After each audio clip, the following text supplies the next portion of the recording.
China's foreign minister has issued Australia with 4-point list of actions to get the relationship back on the right track.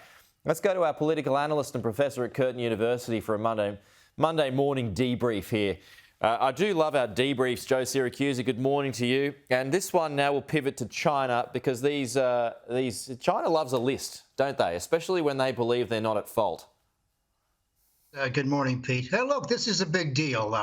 The Chinese foreign minister had a couple meetings after the G20, one with Secretary of State Blinken that lasted 5 hours and talked about the road ahead, and this one with Foreign Minister Wong. And I think it's very interesting because what he's saying with these conditions is that you give up everything you've ever believed in and anything you want to do with the United States and come back down this road. And what they're going to try to do is sort of divide Australia from the United States. And of course, they're looking at the chessboard here, Pete. Two of the three authors of the AUKUS arrangement, which is a big deal and all aimed at China, they're gone.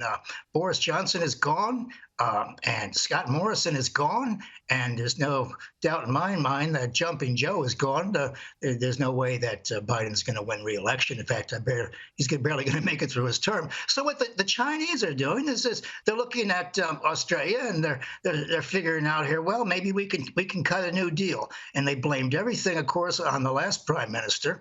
And what they're saying is, we'll buy more of your iron ore, your coking coal, and we'll send your students back if you pay attention here. So I think it's a pretty bold move, but it's also one that reflects the reality that in the real world, democratic leaders come and go, authoritarian leaders stay on forever. Yeah, and that's what authoritarian leaders, they regard democracy as a weakness, don't they? Because of that reason, you can't ever get anything done. But I mean, the third point there being, no, the second point rather, the two countries must seek common ground while shelving differences. So in your view, does that mean you forget about the origins of COVID, you forget about economic coercion, you forget about the militarisation of the South China Sea, you forget about the isolation and the detention of the Uyghur people? I mean, there's a bit for us to turn our eyes away from, isn't there?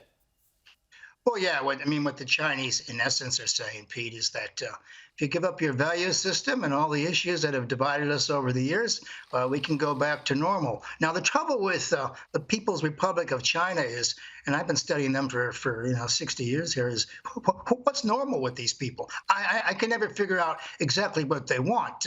In the 1960s and 70s, they had one game. This is a different game, of course. Now they're looking for world hegemony in terms of economics. And Australia is an important player, and in the sense that Australia is linked to everybody else, to Britain, America, and has close ties. So what they're telling Australia is, if you forget how we got here, maybe we can move forward. But at the same time, maybe they're going to play they're going to hit some chords in the Labour Party, which has never been terribly excited about the ANZUS Treaty. And I'm sure deep down in the party, this AUKUS thing looks really expensive and way down the road. So they might try to play on these things. But at the end of the day, the Chinese are saying that if you can forget who we are, we can move forward. The trouble is Australians don't forget too often. No, that's right. Yeah, but the thing is, too, that China sees the US as a declining world power, right? And has been seeing this for quite a while now. So this is all part of its approach, right, to push back against the US.